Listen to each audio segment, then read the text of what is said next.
ये फैन पंखे बंद कर दो जरा। अंकिता, ये 2 पंखे बंद कर दो।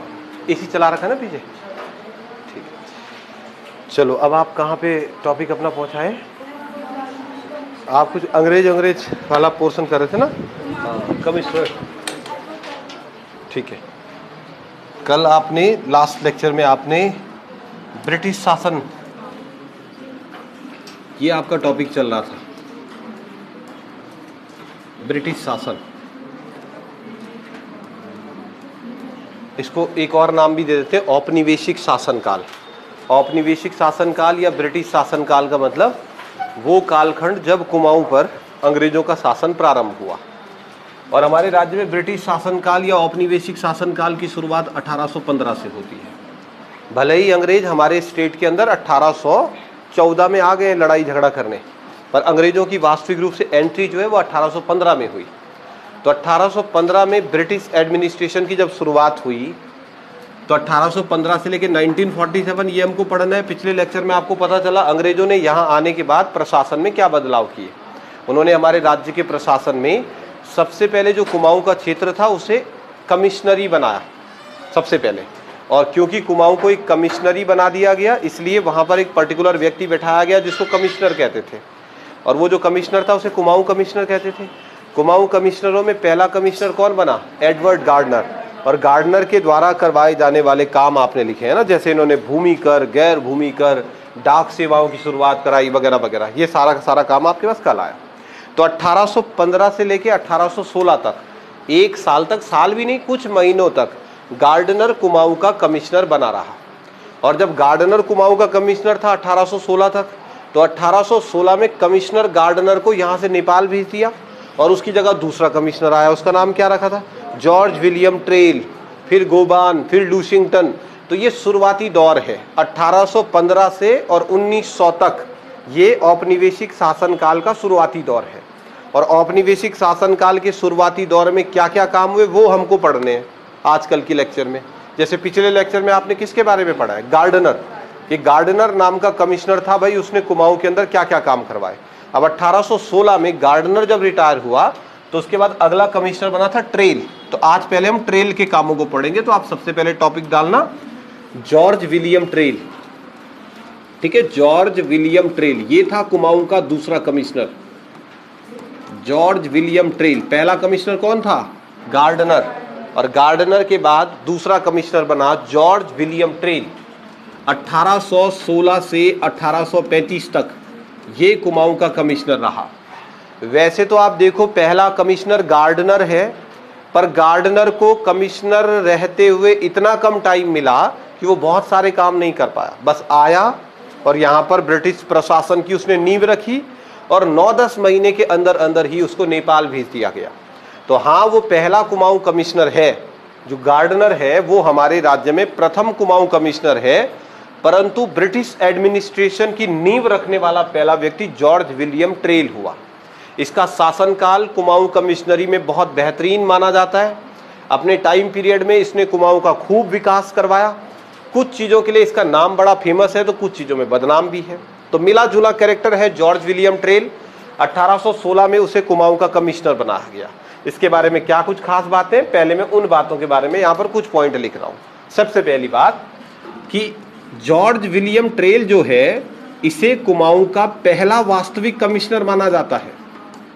भाई कमिश्नर तो पहला आप हमेशा गार्डनर ही लिखेंगे, क्योंकि कुमाऊं का पहला कमिश्नर था कौन? गार्डनर ही था। लेकिन पहला वास्तविक कमिश्नर, वास्तविक इसलिए कि आपको कमिश्नर अगर बना दिया गया है तो आप विकास करेंगे उस क्षेत्र का, और विकास करने के लिए समय चाहिए, तो वो गार्डनर को तो मिला नहीं।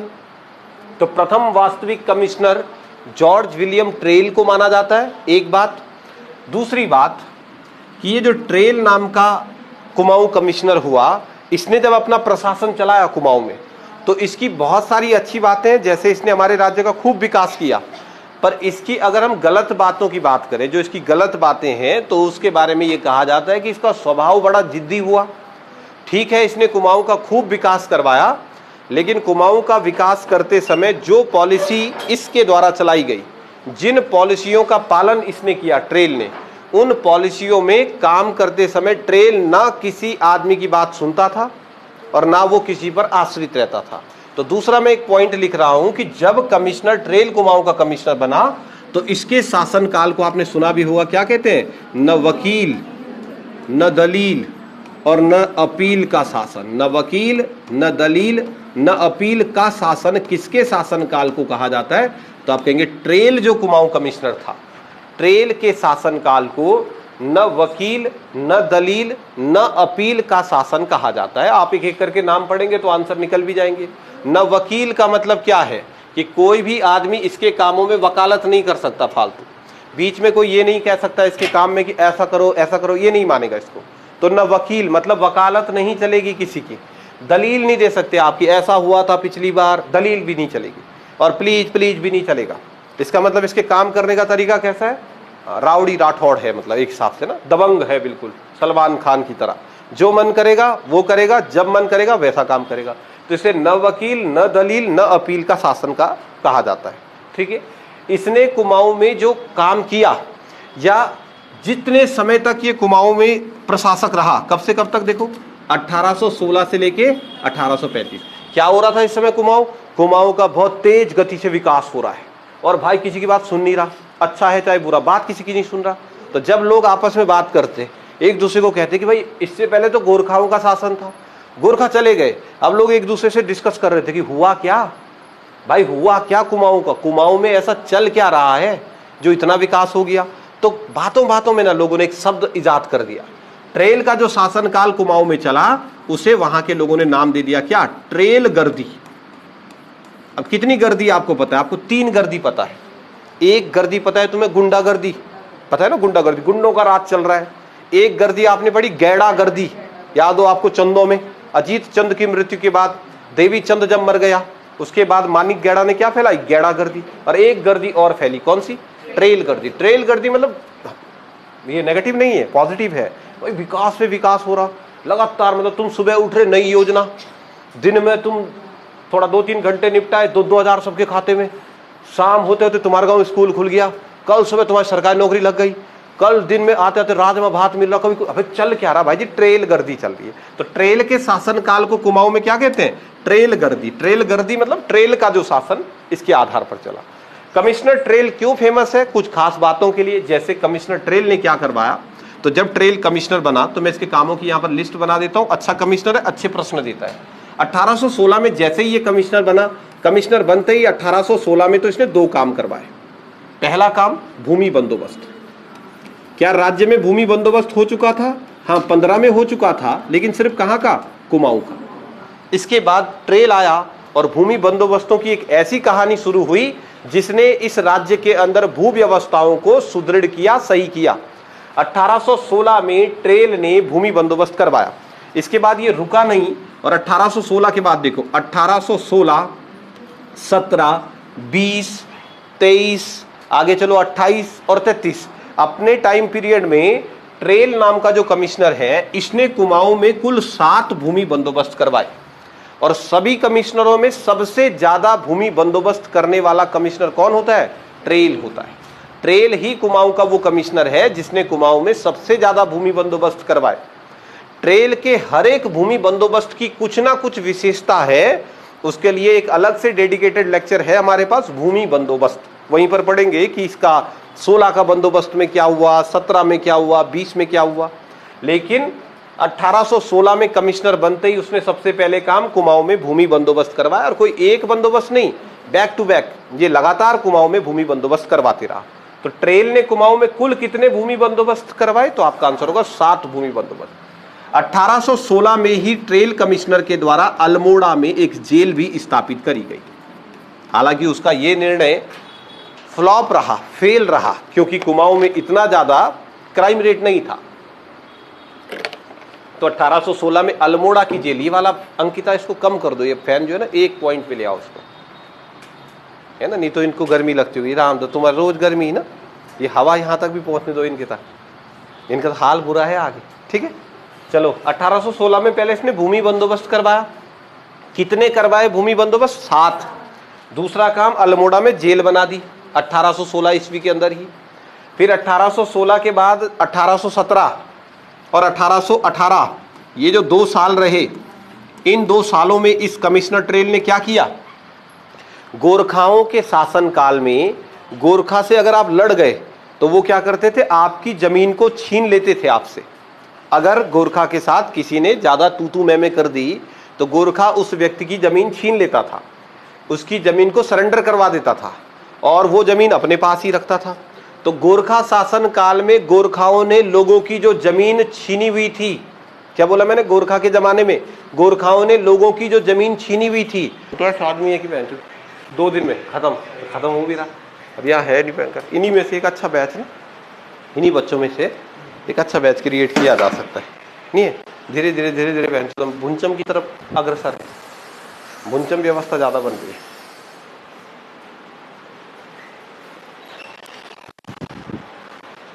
लगा दे भाई जी,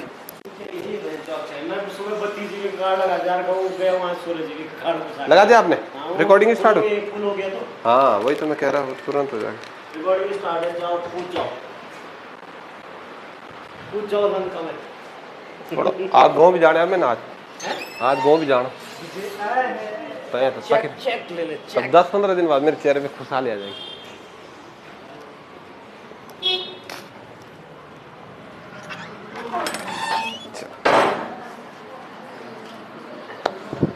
लो देखो, राजस्व वृद्धि से पटवारी का पद सृजित 1819 में। अगर सिर्फ ये लिखा होगा तब आपको ट्रेल लिखना है। आगे जाकर के ये जो पटवारी है, पटवारी क्या काम करता था, पटवारी भूमि संबंधी कार्य करता था, जमीन के काम देखता था पटवारी। बाद में क्या हुआ, मैं एक्स्ट्रा एक पॉइंट इस पर लिख रहा हूं, बाद में क्या हुआ, 1874 में रैमजे नाम के कुमाऊं कमिश्नर ने पटवारियों को भूमि के अलावा पुलिस के भी काम दे दिए और तब 1874 से पटवारी को क्या कहा जाने लगा, राजस्व पुलिस कहा जाने लगा। ये लाइन मैं यहां पर इसलिए लिख रहा हूं कि आप आंसर गलत ना करें पेपर में। अगर प्रश्न आता है पटवारी का पद किसने शुरू किया, देखो 1817 से 18 तक ट्रेल ने नानकर भूमि का अधिग्रहण किया, उससे उसके राजस्व में वृद्धि हुई और राजस्व में वृद्धि होने से उसने 1819 में पटवारी का पद शुरू कर दिया। तो पटवारी का पोस्ट शुरू करने वाला या पटवारी की नियुक्ति करने वाला ट्रेल, लेकिन पटवारियों को पुलिस की पावर किसने दी, रैमजे ने। तो पेपर में प्रश्न आता है कि पटवारी का पद कब शुरू हुआ, क्या बोलोगे, 19, और किसने किया, ट्रेल ने। लेकिन राज्य में राजस्व पुलिस व्यवस्था कब लागू हुई, 1874। इसका मतलब ये नहीं कि पटवारी 74 में आए, पटवारी तो 19 से थे, पर पहले उनके पास पुलिस पावर नहीं थी।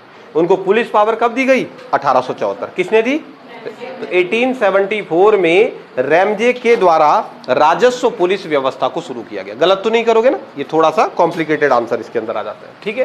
तो चलो जी, ट्रेल जो कुमाऊं का कमिश्नर बना 1816 में 35 तक रहा। सबसे पहले उसने राज्य में भूमि बंदोबस्त करवाए 7, अल्मोड़ा जेल की स्थापना करी, 17 से 18 तक उसने नानकर भूमि का अधिग्रहण किया। इस नानकर भूमि के अधिग्रहण से जो रेवेन्यू बढ़ा, जो उसको पैसा एक्स्ट्रा मिला, तो उसने कहा जब एक्स्ट्रा पैसा तो एक एक्स्ट्रा अधिकारी रख देते हैं, तो एक एक्स्ट्रा अधिकारी रखा और उसको नाम दे दिया पटवारी। अब पटवारी पद आते ही अगला काम जो ट्रेल के द्वारा किया गया और जो सबसे इंपॉर्टेंट काम भी है ट्रेल का, अब इसने पूरे कुमाऊं का प्रशासनिक विभाजन किया। अगला काम उसने क्या किया, कुमाऊं का प्रशासनिक विभाजन। ट्रेल ने देखा, क्या देखा, एक बार देखो, जब ट्रेल कुमाऊं का कमिश्नर बना, उससे पहले कुमाऊं कमिश्नर कौन था, गार्डनर। और जब गार्डनर कमिश्नर था या अंग्रेज हमारे राज्य में आए थे, तो उस समय क्या था कि भाई पूरा का पूरा कुमाऊं जो है वो एक कमिश्नरी था और एक कमिश्नरी का शासन सब अस्त व्यस्त हो रखा था, माहौल सब अस्त व्यस्त था। अल्मोड़ा में कुमाऊं कमिश्नर बैठता था। मैं कहानी लिख देता हूं, क्या हुआ कि 3 मई 1815 ईस्वी को किसका गठन किया गया, कुमाऊं कमिश्नरी का। कुमाऊं की एक कमिश्नरी बनाई गई। इस कमिश्नरी का मुख्यालय कहां था, अल्मोड़ा में था। कुमाऊं कमिश्नरी का हेडक्वार्टर कहां था, अल्मोड़ा। यानी कुमाऊं कमिश्नर कहां बैठता होगा, अल्मोड़ा में। अल्मोड़ा के अंदर जो लाल मंडी का किला था ना, याद आया आपको, गोरखा जहां लड़ाई लड़ रहे थे, इस लाल मंडी किला को ही अंग्रेजों ने अपना हेड ऑफिस बनाया। अब वो जो लाल मंडी किला था उसको अंग्रेज ने लाल मंडी किला नहीं कहा, उस ना रेड नहीं, ऐसा थोड़ी, लाल है तो रेड, ऐसा थोड़ी करेंगे, तो लाल मंडी का जो किला था ना, उस किले का उन्होंने नाम बदला और उसका नाम रखा फोर्ट मोइरा। उस किले का नाम क्या रखा? Fort Moira. क्यों? क्योंकि जो अंग्रेजों का गवर्नर जनरल था ना 1815 में, लॉर्ड हेस्टिंग्स, उसका नाम था अर्ल ऑफ मोइरा। तो जब वो कुमाऊं जीत गए तो उन्होंने ये संदेश भेजा लॉर्ड हेस्टिंग्स को कि हमारा यहाँ पर कब्जा हो गया। तो इस खुशी में उन्होंने उस किले का नाम ही क्या रख दिया? Fort Moira. तो अल्मोड़ा का जो लाल मंडी किला था, उस लाल मंडी किले का नाम फोर्ट मोइरा किया और उसी को कुमाऊं कमिश्नरी का मुख्यालय बना दिया गया। अब पूरे कुमाऊं के अंदर एक कमिश्नर का ऑफिस था और वहीं से पूरा का पूरा प्रशासन चलाया जाता था। ट्रेल जब कमिश्नर बना तो उसने ये कमी महसूस करी कि भैया एक ही आदमी पूरे राज्य का प्रशासन कैसे चलाए। फिर उत्तराखंड की स्थिति को जब उसने उस समय देखा तो उसको समझ आया कि यहाँ तो प्रशासन चलाना मुश्किल है। कैसे मुश्किल है? यहाँ तो भैया एक गांव यहाँ है तो दूसरा गांव 10 किलोमीटर दूर है और एक साथ भी रहते सब, तो क्या दिक्कत थी भाई? देहरादून का प्रशासन चलाना कहाँ कठिन होगा, क्योंकि देहरादून में सब लोग एक ही जगह रह रहे हैं, तो एडमिनिस्ट्रेशन बहुत ईजी है। लेकिन प्रशासन चलाना मुश्किल कहाँ का है? गाँव का। एक गाँव अगर यहाँ पर है तो अगला गाँव कम से कम 25 किलोमीटर दूर, फिर ये कम से कम पहाड़ पे 80 किलोमीटर दूर जाके रह, कितने लोग रहे? 20 आदमी। तो इन 20 आदमी थोड़ा दिक्कत होगी ना, इनके लिए अलग व्यवस्था करनी पड़ेगी। तो पहाड़ों का प्रशासन जब उसको कठिन लगा तो उसने क्या किया? सबसे पहले पूरे कुमाऊं में छोटे छोटे जो गांव बने हुए थे, उसने गांवों के समूह बनाए। उसने देखा कि अगर ये पूरा का पूरा राज्य है मेरा, तो इस एक क्षेत्र में बहुत सारे जो गांव थे, उन सभी गांवों का एक समूह बनाया और गांव के इस समूह को क्या कहा जाने लगा? पट्टी कहा जाने लगा। ऐसे ही बहुत सारी पट्टियों को आपस में मिलाया और पट्टियों से मिलकर के क्या बनाए? परगना बनाए। तो पट्टी और परगना, बस यही दो चीज है जो ट्रेल के जमाने तक बन गई थी। आगे आने वाले कमिश्नर पट्टी और परगना के ऊपर, अच्छा पट्टी हो गई, पट्टी के ऊपर क्या होता है? परगना। सबसे नीचे गांव होते हैं। बहुत सारे गांव मिलाओ तो क्या बनेगा? कई सारी पट्टियां मिलाओ तो क्या बनेगा? कई सारे परगना मिलाओगे तो क्या बनोगे? तहसील। और तहसील किसने बनाई? तहसील गार्डनर बना के चले गया था। जब गार्डनर कुमाऊं कमिश्नर था तो वो तहसीलों का गठन करके जा चुका था। अब तहसीलों के ऊपर क्या बनेगा? तहसीलों के ऊपर होता है जिला। ये आने वाले कमिश्नर बनाएंगे। लूसिंगटन जब आएगा तो वो जिले बनाएगा। जिले के ऊपर क्या होते हैं? जिले के ऊपर मंडल होते हैं और मंडल को ही एक हिसाब से कमिश्नरी कहते हैं। 1854 में बनेगा मंडल और मंडल के ऊपर राज्य होता है। तो आज का हमारे राज्य में जो भी प्रशासन चलता है ना हमारे राज्य में, ये प्रशासन अंग्रेजों की ही देन है। इन्हीं अंग्रेजों के द्वारा हमारे राज्य में प्रशासनिक व्यवस्थाएं करी गई। तो उसने प्रशासनिक विभाजन या प्रशासनिक व्यवस्था क्या करी? तो इतनी चीज तो पहले से थी। अब उसने क्या किया? अगला काम उसने क्या किया? तो सबसे पहले उसने कुमाऊं और गढ़वाल में पट्टी और परगना का निर्धारण किया। और ये बात आपको पता होगी कि ट्रेल जब कमिश्नर था तो उसने कुमाऊं में, पूरे कुमाऊं में कितने परगने बनाए? 19 परगने बनाए। और कितनी पट्टियां बनाई? 125 पट्टियां बनाई। गढ़वाल में क्या किया उसने? कितने परगने बनाए? गढ़वाल में परगने बनाए 11 और पट्टियां 86 पट्टियां बनवाई। ठीक है, मैं यहीं लिख दे रहा हूं। बाकी के काम ट्रेल ने नहीं किए, पर आपके पास डाटा एक ही जगह हो इसलिए मैं यहीं लिख देता हूं। हमारा भारत आजाद होने से पहले ब्रिटिश काल में कुमाऊं में परगने होते थे 19 और वो सब ट्रेल ने बनाए थे। और पट्टियां होती थी 125 और वो भी ट्रेल ने ही बनाई थी। गढ़वाल में 11 परगना 86 पट्टियां सब ट्रेल ने बनाई थी। इसके अलावा अगर आपसे प्रश्न आता है टिहरी का, क्योंकि टिहरी पर किसका शासन था? राजा का। तो टिहरी रियासत में कितने परगने थे? तो आप कहेंगे 11। टिहरी रियासत में पट्टियां कितनी थी? 80। ये भी ट्रेल ने बनाई क्या? नहीं, ट्रेल टिहरी में शासन थोड़ी करता है। तो टिहरी के परगना और पट्टियों को वहां के एक राजा प्रताप शाह ने बनवाया। पर एक ही जगह आपको सारा डाटा मिल जाए इसलिए ये लिख रहे हैं हम। टिहरी रियासत में 11 परगने और 80 पट्टियों का निर्धारण वहां के एक राजा प्रताप शाह के द्वारा किया गया। इसके अलावा बच गया एक क्षेत्र जौनसार। जौनसार, तो जौनसार का प्रशासक तो अलग ही था, सोर नाम का एक अंग्रेज अधिकारी।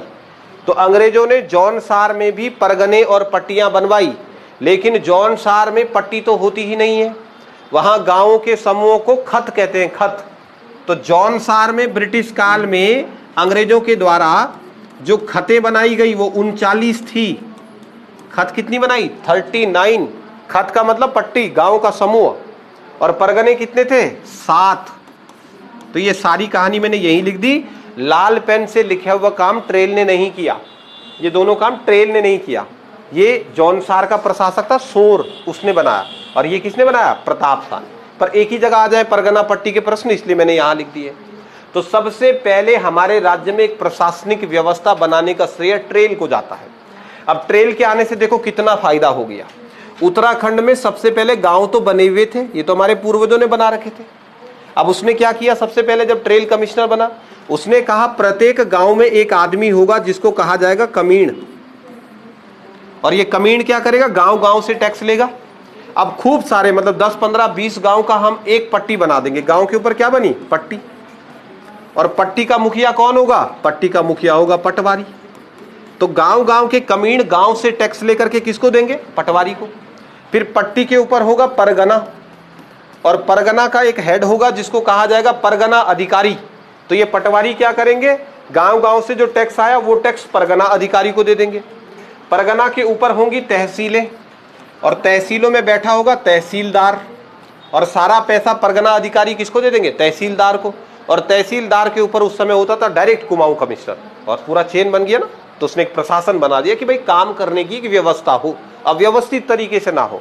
पहले क्या कर रहा कि जो आपका कुमाऊं कमिश्नर है वही जा रखा गांव में, लाओ 10 रुपए दो, 20 रुपए दो, तो अच्छा नहीं लगा उसको। तो इसलिए उसने सबसे पहले कुमाऊं का प्रशासनिक विभाजन करते हुए इस प्रकार की व्यवस्थाएं तैयार कर दी। ये सारा का सारा सिस्टम बनाया। जब उसने ये सिस्टम बनाया तो इस सिस्टम को बनाने के बाद 1819 ईस्वी के अंदर पहला प्रशासनिक विभाजन उसने 1819 में किया। तो 1819 में उसने ऐसा एक विभाजन कर दिया। 1819 में इस विभाजन को करने के बाद कुछ 2-4 बड़ी बातें हो गई। अब उन बड़ी बातों के बारे में एक आधी चीजें आप समझो। पहले देखो, सबसे पहली बात क्या हुई इस समय? तो वापिस से कुमाऊं का जो डिस्प्यूट था, इस डिस्प्यूट को भी समझो और हुआ क्या वो भी समझो। अंग्रेजों का शासन कुमाऊं में तो हो गया, आधा जमीन राजा ने दी थी इनको, टिहरी के राजा ने दी थी ना, हाँ, तो वो भी हो गया। लेकिन अब 1820 के आसपास कुछ कहानियां हुई, उन कहानियों को आप समझो। टिहरी के राजा सुदर्शन शाह ने संधि के अनुसार आधी जमीन अंग्रेजों को दे दी, और ये जो मैं बना रहा हूं रेड पेन से, ये था टिहरी के राजा को मिलने वाली जमीन। ये देखो, ये जमीन मिली हुई थी टिहरी के राजा को। इस जमीन को कहा जाता था क्या? इस क्षेत्र को क्या कहते थे? टिहरी रियासत।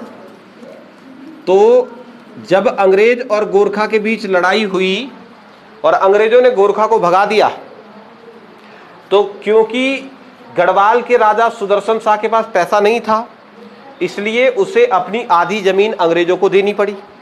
अंग्रेजों को जो उसने जमीन दी वो कौन कौन सी थी? एक चमोली, एक रुद्रप्रयाग, मतलब रुद्रप्रयाग ये मैं ऐसे ही बना दिया तुक्के में, तो रुद्रप्रयाग तो 50-50 डिस्ट्रिक्ट है ना, तो ये है मतलब रुद्रप्रयाग। अब रुद्रप्रयाग तो मानो हिम्मत बना रखा है इसमें नक्शे में, तो रुद्रप्रयाग कुछ होता ही नहीं था, मतलब हाँ, मतलब मिलजुल के बना हुआ है ना। तो रुद्रप्रयाग में जो टिहरी वाला हिस्सा है वो राजा के पास ही आता था, और जो आपका केदारनाथ वाला हिस्सा है वो चमोली, वो अंग्रेज के पास था। खिरसू वाला हिस्सा वो भी अंग्रेज के पास था। तो ऐसे करके ये जमीन राजा को मिल गई, और इतनी जमीन राजा ने अंग्रेजों को दे रखी थी। ये सारी की सारी बातें कब तय हुई थी? 1815 में। और 1815 में एक संधि हुई थी, उस संधि को बोलते हैं श्रीनगर की संधि। टिहरी रियासत में पढ़ेंगे हम। तो 1815 में जो श्रीनगर की संधि हुई, उसमें यह डिसाइड हुआ था कि अब गढ़वाल के राजा की आधी जमीन अंग्रेजों की होगी। तो 1815 की श्रीनगर संधि में जब विभाजन हो रहा था, जमीनों का संटवारा हो रहा था, तो उस समय विभाजन का आधार रखा गया एक नदी को। उस नदी का नाम क्या था? अलकनंदा नदी। तो ये कहा गया कि भाई अलकनंदा नदी जो है वो बॉर्डर होगा, अलकनंदा के पार राजा का होगा और अलकनंदा के इधर ये वाली जमीन अंग्रेजों की होगी। अब ये सारी की सारी बातें जो है ना, वो एक कागज पर लिख दी गई थी। एक कागज था, और उस कागज पर अंग्रेजों ने लिख दिया था कि हम ब्रिटिश एडमिनिस्ट्रेशन उत्तर काशी की गंगा नदी घाटी संपूर्ण टिहरी को राजा सुदर्शन शाह को सौंप रहे हैं। तो ये सारा काम जो हुआ था 1815 में, ये रफ हुआ था, रफ कच्चा हुआ था, कच्चा काम हुआ था। 1820 में टिहरी का राजा ट्रेल के सामने ये हल्ला करने लगा कि सर हमारी जो संधि हुई थी ना, वो संधि ना एक रफ कॉपी पे हो रखी है, कि आपने कागज पर लिख करके दे दिया। जैसे कभी कोई तुमको कुछ काम करवाना है